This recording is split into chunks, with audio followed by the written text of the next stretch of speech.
Well, hi, and thanks for joining me in my shop. And the first thing we're going to take a look at is this unusual thing that I've acquired amongst a collection of stuff. And I'm not exactly sure what it is, to be honest with you. Looks like some kind of a light or something like that. Oh, that's interesting. It's got some... Are those covers, or is that tape? There's something written back there. Kind of looks like tape. That's surprising to me. This thing looks really old, so I don't know if you can see inside it or not. Here's the top. Just a terminal up there, and this was obviously a terminal too.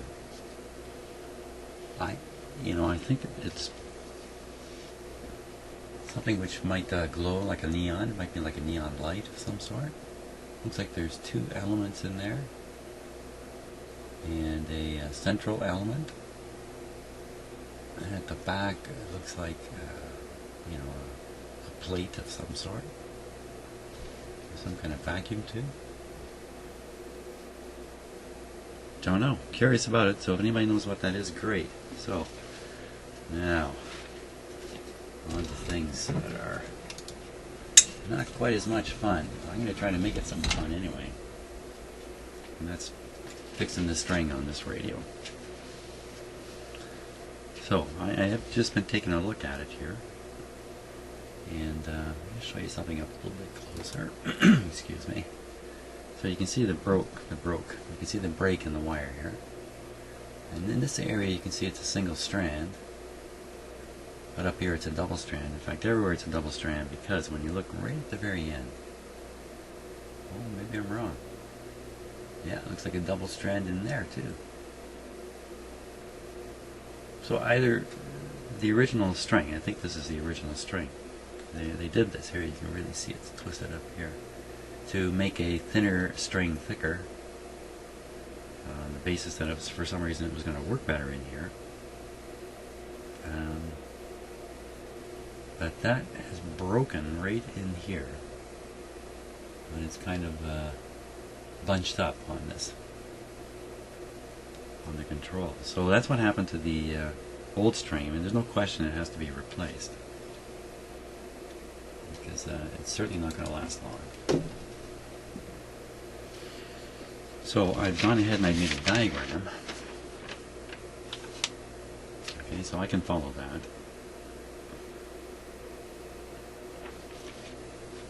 And I don't have any reason to doubt it isn't correct the way it's on here.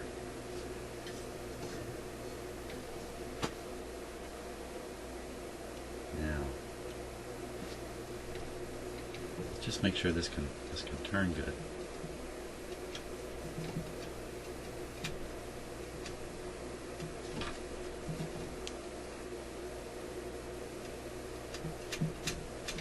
That's kind of odd.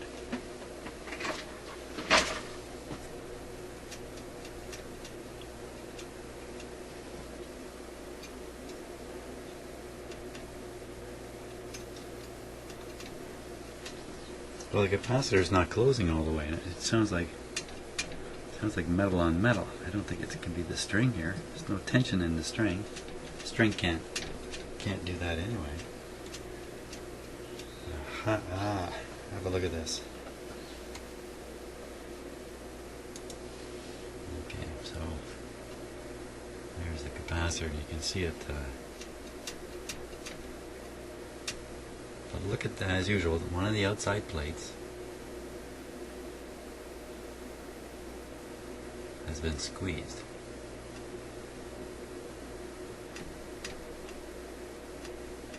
That's where the interference is happening, I'm sure. So we just bend that out a bit. We should be back in business. There. Just bend it with my fingernail.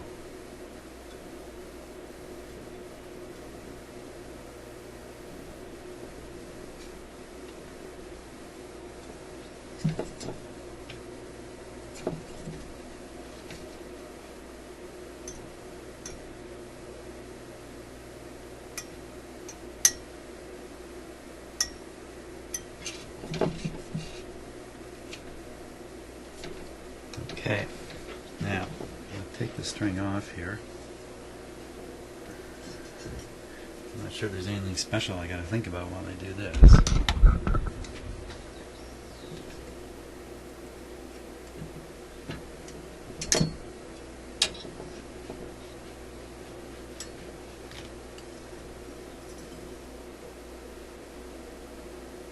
That was 3 times around.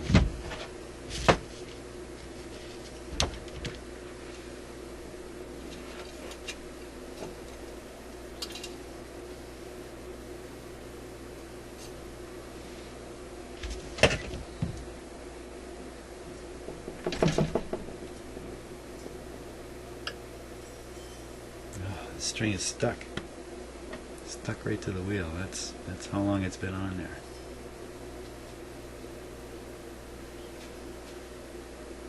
So there it is.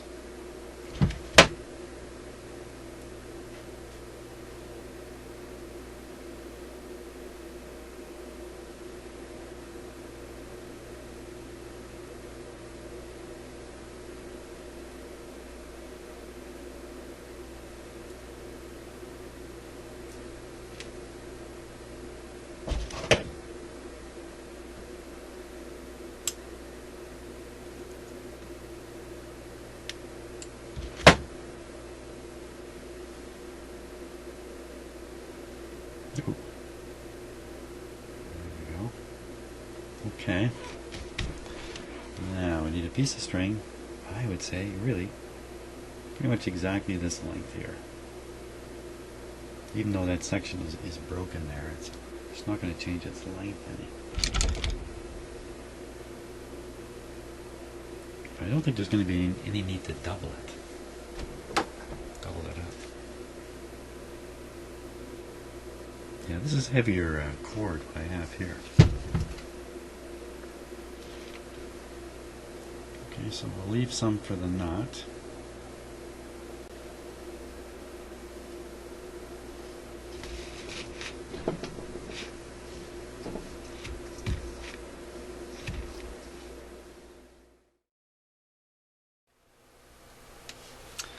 Well, quite a bit has happened since the last little video clip, which is just a couple seconds ago for you, but for me is about 12 hours. My last video clip ended suddenly when my computer hard drive got full. Now, I've actually filled a 500 gigabyte drive with video files, so I had to fix that situation, and I decided I would fix up the audio here in my studio shop. And a couple of problems, the big one being that I cannot actually hear myself through the microphone onto headphones or something like that. Well, I can now, but I haven't been able to up until now for 2 basic reasons. One is the easy way of doing it involves listening to it from my computer, and there's a fraction time delay in the sound, and the result of that is I can't talk. I can't put headphones on and hear my voice coming half a second late and talk. And so I had to overcome that a little bit, and really this is the culmination of a little bit of effort here and there over the last couple of months. But I'm listening now to my voice with headphones, and I've rearranged my microphones here to give a little more direct focus on my voice. In fact, it's pretty awkward. I mean, I've got large, like long, microphones you're supposed to hold in your hand, maybe even on a stage or something like that, and they're pretty awkward to have them pointing at you in a little shop like this. But I managed to figure something out. It involves hose. You'll probably see them eventually on camera, and I still got them arranged temporarily. So any comments you want to make about the sound, I'd appreciate it. One of the comments I got was in my previous microphone positioning. Every time I went in my tool rack, I was blowing people's ears off, and I wasn't sensitive to that because I have no headphones on. I'm really not hearing my voice through the recording, if you like. I'm not monitoring it properly, but I am now. Consequently, one of these microphones is no longer, well, you still hear it, but it's actually much more isolated from my tool rack than it was. So enough of that. Hey, oh no, one more thing. Okay, a couple of videos ago, I'm working on the Cornet stereo, and I glued together with a pile of epoxy one of the wheels. And this, it's hard to see it in the camera, but there, that's the same epoxy. This is what I mixed up, then applied, and here it is here. And I can hang on to these things. It's been 3 days now, and so I can tell what's happened to the epoxy by looking at it here. Okay, and it's pretty darn hard. Oh my gosh, this is good epoxy. Oh yeah, I can't stick my nail in it. There, it cracked. So it's still a little sticky on the bottom part there. You know, the problem with epoxy is if you don't mix the components up 50-50, then if you do a really bad job of it, the epoxy kind of doesn't really solidify the way you want it to. It depends. It depends which way you get it wrong. So anyway, that's what I do. I monitor the condition of the epoxy and the things that I use it on by keeping the mixed up old epoxy and fiddling around with this to study its strength and that. So another day or two, and I think we'll be able to use that part that I've glued. Because even though this is 5-minute epoxy, it still takes a full 30 days to fully cure. Yeah, 5-minute epoxy. Right on the container it says 5-minute epoxy, and right below it says wait half an hour. How's that work? But you really got to wait much longer to get the full hardness. So I can't delay any longer.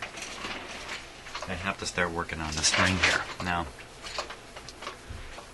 my last video ended rather suddenly as I was measuring out the string. The new string, by comparing it to the old string. So I'm just going to continue with that. I really don't know exactly how far the last video got. I think I noticed it wasn't working just within a minute or so when my hard drive was full. 500 gigabytes. Oh my god. My first computer was a Commodore VIC-20, and I wrote programs that were 800 bytes long. My big one was like 2,500 bytes or something like that. Okay, so that's the length of the string there. I just double check. Okay, and now I'm going to add in a whole bunch of safety factor here. I have to tie knots in it. And that should be enough. That should do it right there. There we go.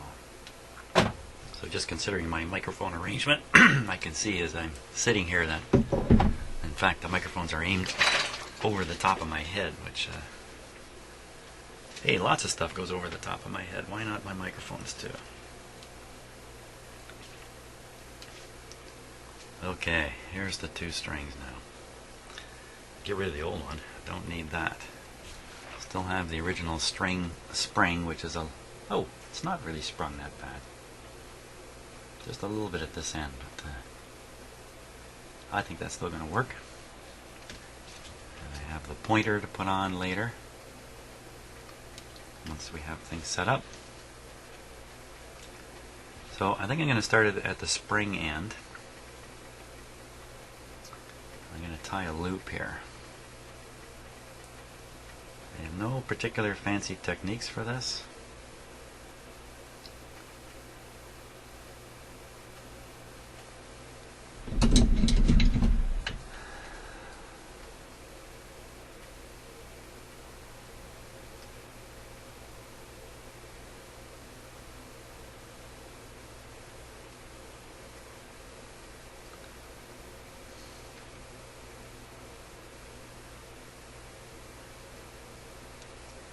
Okay, so there's the loop. Now let's shorten the string a little bit.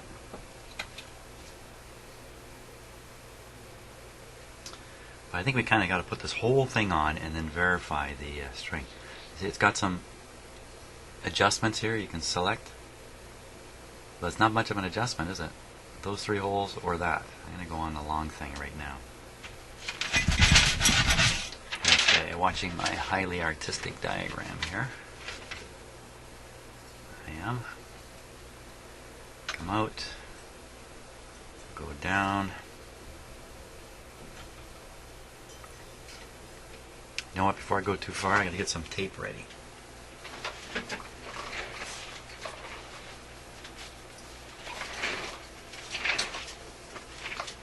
it's as you progress with this, now and then you have to let go, kind of let go of it. Take the tension off that you're holding on it, and at that point the string can kind of dismount. And I don't want that to happen, so we come up, and we go around this, except we go around it kind of from the back here.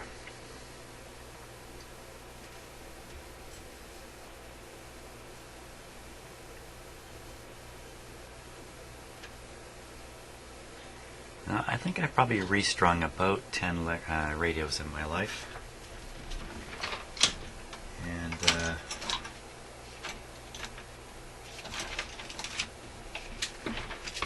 I've had a couple go real nice, real easy, no big deal at all. But the rest of them, no. The rest of them have been a big headache. Including one that is still waiting for me to finish, not unlike this radio. Except this one I know the string pattern because I saw it.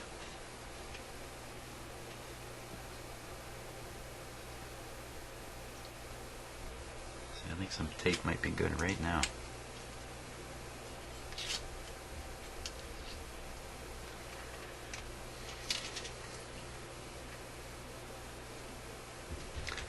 Make sure you've got a tool, something like this. Oh,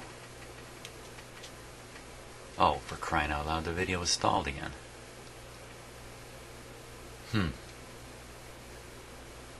Well, let's see what I can do here. Live, right on here. Can I restart this camera? And the answer is no. I just kind of blew it off here. Okay, something's gone wrong with my video again. Oh, son of a gun, I gotta stop and figure this guy out. So, at least the audio keeps going. I'll be back in a moment here. Okay, I think everything's working again. Yes, it is. Hello. Good. So, don't know how long my video is going to work. I'm going to have to keep my eye peeled on it. So, okay, well, I guess I'm, pushing the limits of what my video technology and computers can do here. And, okay, back to the stringing. Maybe my computer is trying to help me by distracting me from the terror of the string. So, okay, it comes up behind. A couple of interestingly organized or interestingly arranged pulleys here.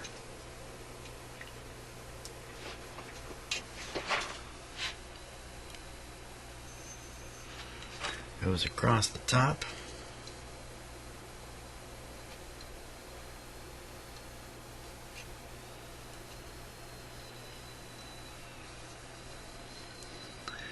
And then comes back onto the wheel. And the wheel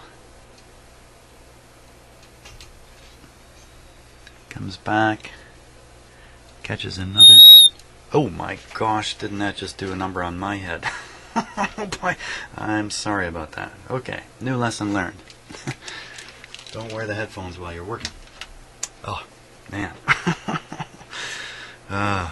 I'm sorry, but I took it too in my ears. So, yeah, I lean forward right into the microphones here. Hey, that's why I set this stuff up temporarily at first. Because I anticipate I'll discover what's wrong with what I've done. Hey, I spend a lot of my time discovering what's wrong with what I've done. So, whenever I make these kinds of changes, I do things temporarily. Kind of slap it together. Get it as close, to what I really want. I usually discover right away there's already problems with what I'm trying to do. Then I leave it set up for a while and try to learn what I really should do. So, okay, back to this. So we catch the pulley down here. At least I can wear the headphones briefly at the start of a session to verify audio and stuff like that. And to make myself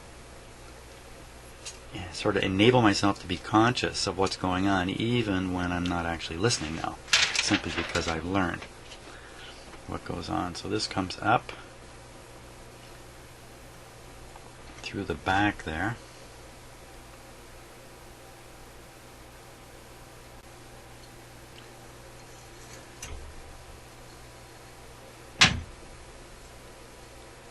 A lot of things in life, are like that, where you need to bring things into your consciousness. And once you've done that, they stay.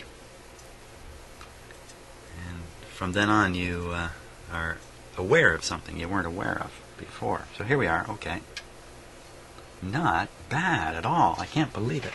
This is going to be one of those good ones. Put a little tape on it here. I'm using painter's masking tape. It hardly sticks. Okay. So now the trick is tie a knot, have the string tight, and tie a knot here, the string tight enough that this is stretched. So now let me think about this. I think the easiest way would be to put the final stretch in with the spring. So I'm going to dismount the spring, pull the string this way, feed the slack all the way through, pull it back this way, measure where the knot needs to be tied, and then tie it. Let's do that.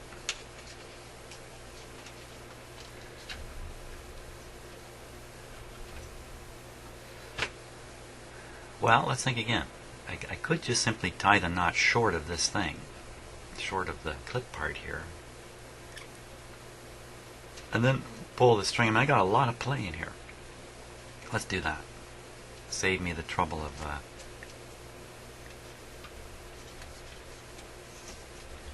ending up with the string completely off. It's lousy stuff. Okay.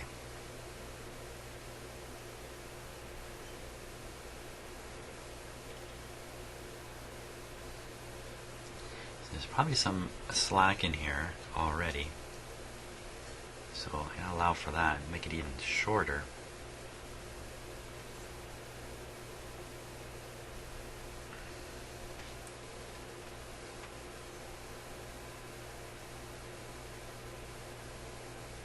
Okay.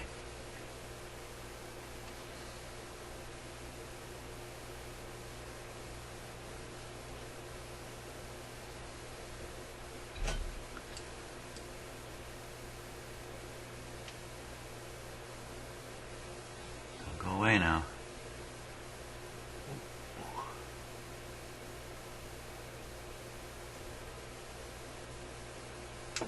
Okay, don't want to tie that too tight right off the bat.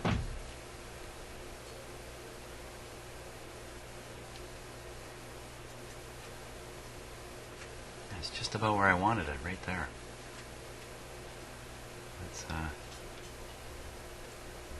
Let's see if we can pull the string. So I'm going to pull this off now. Attempt to pull the string through the whole shebang. I think I am. Put it on. Pull the string back. Yeah, very good. Holy jumper, I can't believe it. Man alive.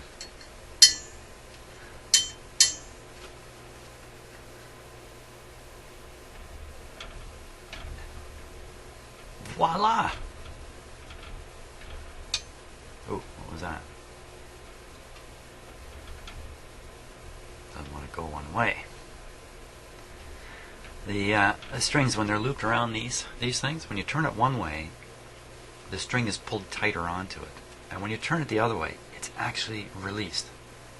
So it's very common for these controls to work in one direction and then just be almost useless in the other. Certainly not looking forward to that kind of thing. There, see? The usual solution is more tension. Wow, what's holding this thing back?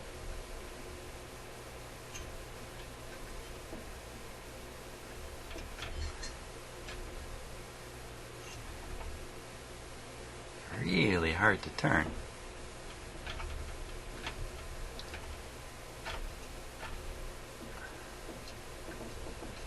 Now it's gone loose. What happened there?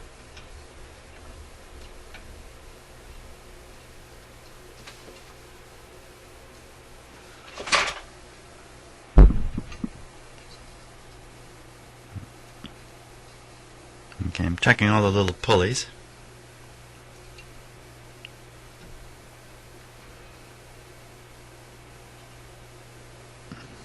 Now one here that's not turning, but there's hardly any string pressure on it. I mean, there's no string pressure on it. It's going now.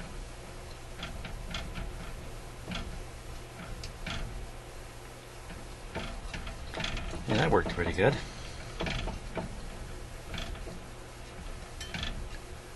It's a new stringing record. Radio strung in under. Well, considering the computer problems that cropped up, it's taken me 14 hours to do this. Hey, that's not bad. I could easily put more attention on the string. So why it didn't go at first, I don't know. I don't know what it was. But it sure is working good now.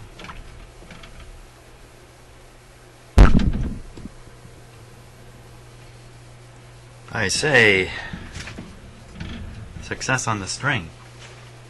Now I wonder if I've had success on all these videos. Oh, still working.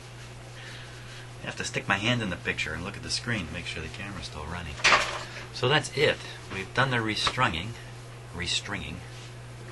and the next thing is knocking out the hum in this radio. This radio had quite a powerful hum in it, so I think I'll attend to these videos and then I'll attend to the hum.